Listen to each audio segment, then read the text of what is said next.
성도 여러분 안녕하십니까? 세계는 지금 어디로 흘러가는가? 두 번째 시간 세계사 속의 남은 무리입니다. 본문의 말씀 로마서 12장 3절입니다. 너희는 이 세대를 본받지 말고 오직 마음을 새롭게 함으로 변화를 받아 하나님의 선하시고 기뻐하시고 온전하신 뜻이 무엇인지 분별하도록 하라. imitate the world. 앞에 지금 이 화면 때문에 아이가 안 보이시죠? imitate the world라는 단어가 있습니다.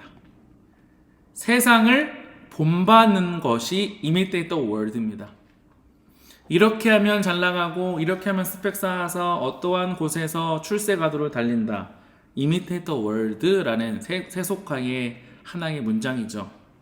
그런데 우리는 잠시 잠깐 있다가 사라질 한 세상의 풍조의 이 세대를 본받는 것이 아니라 세세토록 살아있는 하나님의 놀라운 말씀, 그 성경 말씀에 우리의 기준과 목적을 두는 것, 그것이 재림성도이고 언약을 체결한 남은 무리의 모습이라고 말씀드리고 싶습니다. 그래서 애를 지워서 imitate the word죠. 말씀을 본받아라. 그래서 사단은 참 하나님께 대한 지식을 보존할 재림성도들을 이 세상에서 제거하려고 부단히 애쓰는 것을 사도 베드로는 우는 사자와 같이 떠돈다라고 말씀하고 있었습니다. 그렇다면 오늘 제목 그대로 교회란 무엇일까요? 성도 여러분, 교회가 무엇입니까? 한마디로 정의하면 교회는 복음을 전하는 곳입니다. 성도 여러분, 우리가 교회입니까? 우리 가정이 교회고 우리 수원중앙이 교회입니까? 교회입니다. 왜요? 복음을 전하고 있기 때문입니다. 그게 말씀이 됐든 언행이 됐든 삶이 됐든 재능이 됐든 그리스도를 중심으로 모여서 행동하는 모든 것이 복음을 전하는 것이라면 오늘 우리는 교회입니다. 우리 교회에 대한 이 홍보 영상을 몇 년 전 대총회가 이렇게 유튜브에 게시했습니다. 잠깐 볼까요? We are people and we love to get connected. We connect as families because of birth. We connect as friends because we click. And we connect as communities because we care. Seventh-day Adventists are people who connect in communities called congregations, which in turn connect to form conferences, who connect together to form unions, divisions, and the General Conference. Why do we connect? It starts with a connection to the Creator, who invites us on a spiritual journey. When we journey together, we can help each other along the way. This journey is a journey of a lifetime. And as we learn and grow, life becomes filled with meaning and purpose. Our greatest joy is in helping others along the way. Wherever you are on your journey, we believe that we have something to offer that can make your life more whole. So the next time you see a Seventh-day Adventist, remember, you're not looking at someone who stands alone. They are connected to a world church that has 18 million members, gathered in 13 divisions, comprised of 122 unions, formed by 600 conferences, serving in 140,000 congregations in 208 countries, who worship in 924 languages, and they all want to connect with you. 잘 보셨습니까? 제가 참 감동적이었던 것이 무엇이냐면 우리 교회가 연결되어 있다는 거예요. 전 세계 지금 기준으로 한 2천만 명이 그리스도 안에 하나로 연결되어 있어요. 그런데 세상은 어떤지 아십니까? 1인 가구, 참 외로운 분들이 참 많습니다. 홀로 사는 사람들. 그게 남녀노유 불구하고 말이에요. 2020년 통계가 불과 4년 전에 이어서 껑충껑충 올라가고 있고 올해는 더 늘어나겠죠.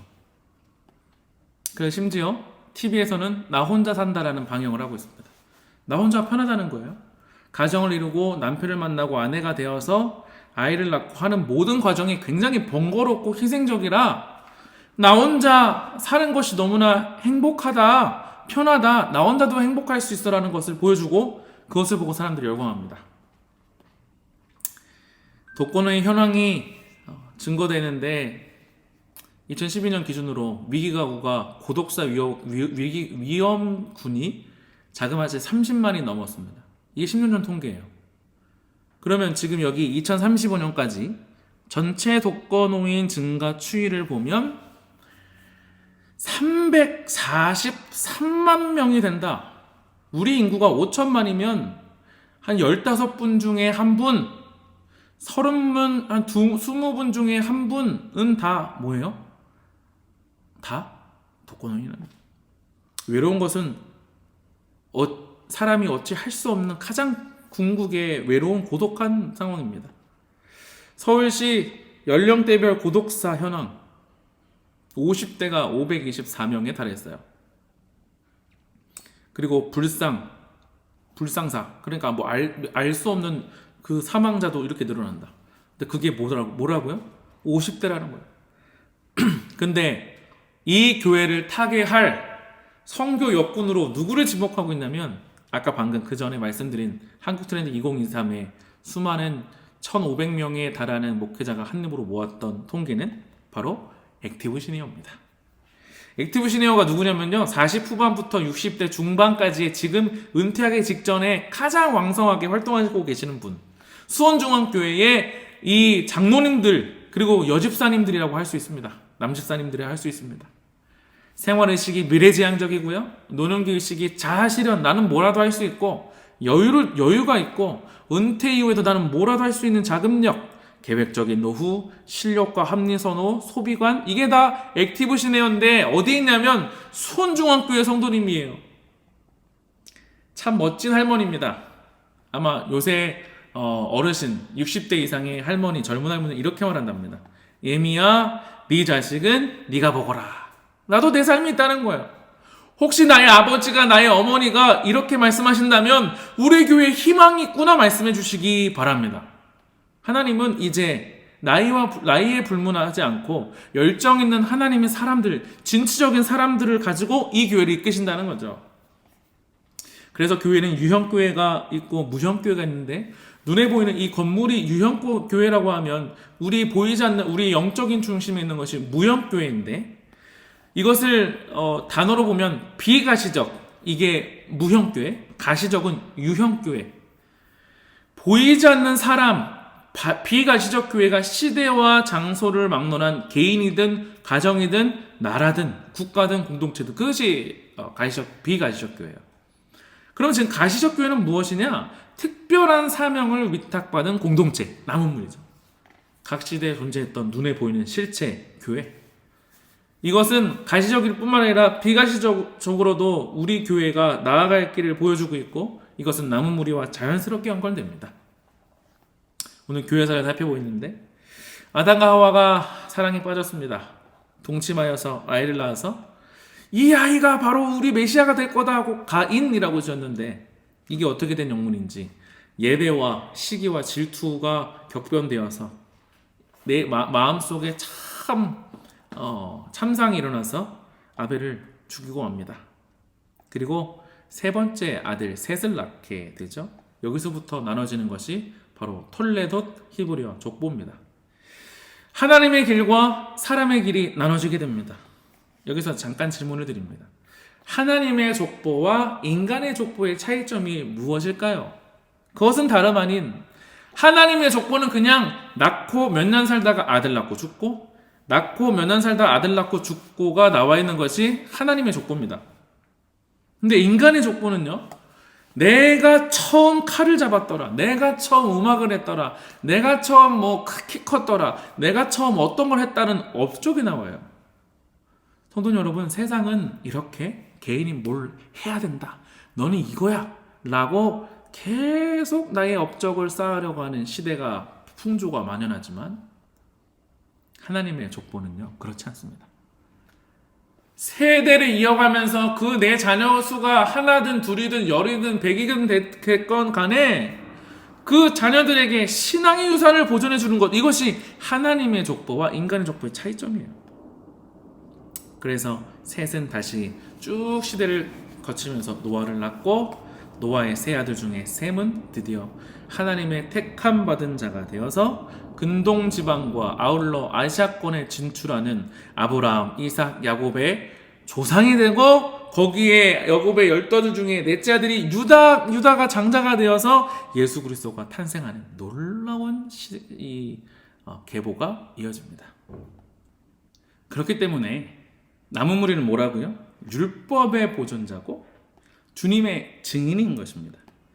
다니엘 2장과 7장에 말했던 그것은 사실 갭이 28살 다니엘이 70살 다니엘에게 어떻게 보면 50년 가까운 세월에 격차를 두고 두 가지 예언을 보여주시는데, 2장이 세계에서는 이렇게 흘러가고 뜨인 하나님의 나라가 올 것이다 라고 말했다면, 7장은 교회를 둘러싼 수많은 반대와 질고와 기근과 핍박이 있지만 그 교회는 누가 붙드신다? 하나님이 붙드신다라는 7장의 이야기가 있습니다.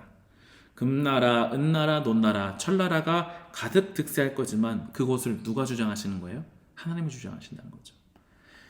지중해를 둘러싸고 수많은 열강과 열국들이 카르타고와 거쳐서 저쪽 오른쪽에 팔레스틴 지경, 소아시아, 터키, 그리스, 이탈리아, 스페인, 서마나 할 것 없이 강대국은 이곳을 밟아불고 짓밟고 또 짓밟으면서 내가 최고다 했지만 세상은 그게 다가 아니라는 거죠. 7장에서 아무리 득세한 제국적인 나라가 와도 교회는 결국 승리한다는 것이에요. 그래서 에베소, 서머나, 버가모, 두아디라, 사대, 빌라델비아, 그리고 7교회 마지막 라오디게아까지 겪으면서 2300주의 시간이 쭉 흘러갑니다. 이 상황 속에서 하나님은 사독교회와 박해시대와 타협시대와 종교화목 시대를 거치면서 하나님의 각 시대의 비가시적인 사람들을 택하시고 그들을 통해서 하나님이 역사하셨어요. 지식을 보존하셨다는 것이죠. 그리고 4대에 와서 종교개혁이 일어나고 재림운동의 기별이 말씀으로 다시 한번 회복된 다음에 지금 우리 라오디게아의 기별에 살고 있습니다. 그 중에 종교화목 시대를 거쳤던 수많은 사람들은 역경 속에서 이 승리를 했습니다. 한국의 역사는 어땠을까요? 최후의 1인까지, 최후의 일가까지 민족의 정당한 의지를 기꺼이 발표하라. 모든 행동은 질서를 존중하고 우리의 주장과 태도를 언제든 몇 번이라도 떳떳하게 외쳐라.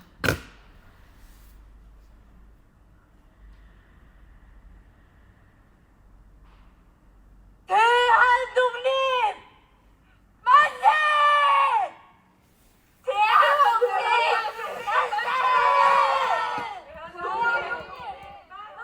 불의에 대하여 참지 않는 것, 불의를 보고 대항하여서 나의 뜻을 굽히지 않는 것.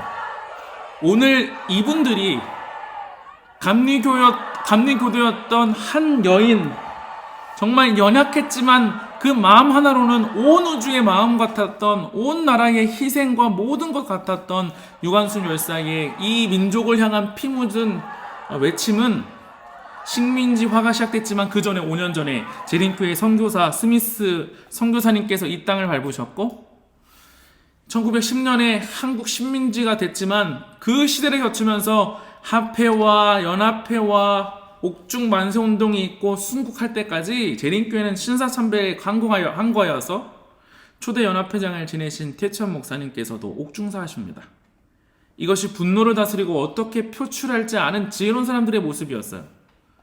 재림교회가 한국 최초로 강제 해산이 됐지만 일본의 히로시마의 원자폭탄이 투하되면서 우리 교회는 다시 한번 정목리 공동체, 신앙 공동체를 필두로 하여서 다시금 재림의 기별을 전합니다. 이것이 역경 속에서 성장한 우리 교회의 모습이에요. 마치 존 위클리프가 백성을 위해서 무지한 라틴어만 가지고 이 말씀을 보고 계속 폐쇄적인 그들에 대항하여서 항거하여서 백성들을 향한 자국 언어로 번역한 존 위클리프 성경이 있던 것처럼 우리도 지금 영적인 하나님의 사명을 증거해야 된다는 것입니다. 그렇게 해서 성경 번역이 자그마치 6,000개 언어 중에 600권은 성경 전권으로 번역이 되었습니다.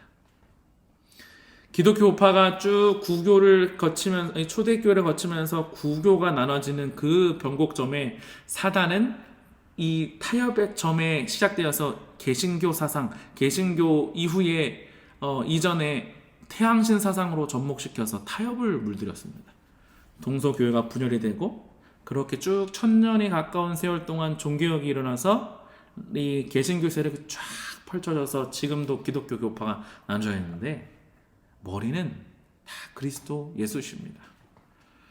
성경의 어떤 부분을 강조해서 이렇게 편협한 시각을 갖고 있는 것이 아니라 성경 창세기 1장 1절부터 계시록 20장 마지막 절, 22장 마지막 절까지 모든 것은 하나님의 말씀으로 말하고 있는 집단이, 말하고 있는 신앙 공동체가 바로 우리 교회예요.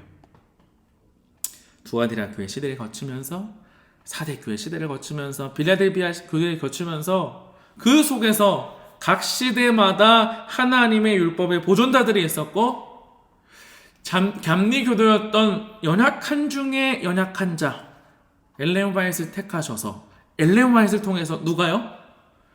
재림교인이 선택되는, 그리고 시작되는 놀라운 초창기 역사가 이루어지면서 Seventh Day Adventist 제7일 안식일 예수재림교회가 탄생하게 됩니다. 그들은 그냥 있는 것이 아니라 1844년부터 재림 때까지 성경에 기록된 백성이에요. 당신의 지식을 보존할 하나님이라는 거예요. 내가 언약해서 언약의 인, 확실한 인, 하나님의 인을 갖고 있는 사람들은 하나님 보시기에 그분은 앞서서 진두하시면서 그들을 보호할 것이라는 것입니다. 이들이 마지막 어떻게 사업을 끝내나? 큰 권세를 가지고 하늘에서 내려오는 천사, 곧 그 영광으로 땅이 환호해지는 다른 천사의 사업은 대부분 우리 출판소를 통하여 성취될 것이다. 성도 여러분, 지난주와 이번 주에 이어서 우리는 유튜브 말씀으로 구독자에게 링크를 보내고 있습니다. 우리가 나가서 전도지 분급하는 게 전도가 아니에요. 이제는 그것도 전도지만 오늘 우리가 말씀이 담겨있는 나의 사상, 나의 생각과 말과 격려와 행동과 나의 작은 메시지와 문자와 편지와 모든 것들이 이제는 편지와 복음을 전하는 수단이 됐고 우리는 그것을 전하는 남은 물이라는 것입니다. 이것을 설명하고 말씀 마치겠습니다. 인류는 이렇게 걸어왔습니다. 헤브라이즘, 헬레니즘, 스토이시즘, 모더니즘, 포스트 모더니즘을 겪었습니다. 삶의 굴곡마다 사람들은 이렇게 세상을 샥 거대한 물결이 쫙 가다가 지금 신이 된 인간이라는 참 호모데우스라는 이 담론이 세계를 강타하고 IoT 4차 혁명의 시대를 접어들었습니다. 사단은 니체를 통해서 신이 없다라고 역사적으로도 막 말을 하면서 하나님의 복음의 말씀을 증거하지 못하게 했고요. 엘렌 화이트 시대를 하지만 하나님은 엘렌 화이트를 통해서 그 모든 것을 하나님께서 택하신 종으로 말씀하셨고, 그 전에 웨슬리가 있었고, 그 전에 칼뱅, 그 전에 아까 살핀 존 위클리프가 있었습니다. 수원중앙 1922년부터 우리는 100년 동안 존재한 이유, 그것은 복음을 전하기 위해서입니다. 우리의 목숨이 닿을 때까지 복음을 전하는 저와 여러분 되시길 바랍니다. 결론, 세상은 거대한 제국이 정복한 듯이 보이지만 이 세상과 온 우주는 하나님의 통치권 아래 있다. 어디요? 하나님의 통치권 아래 있다. 이 다니엘의 고백을 다시 한번 기억하시면서 믿음으로 승리하시는 저와 여러분 되시기를 간절히 바라면서 말씀을 마치겠습니다.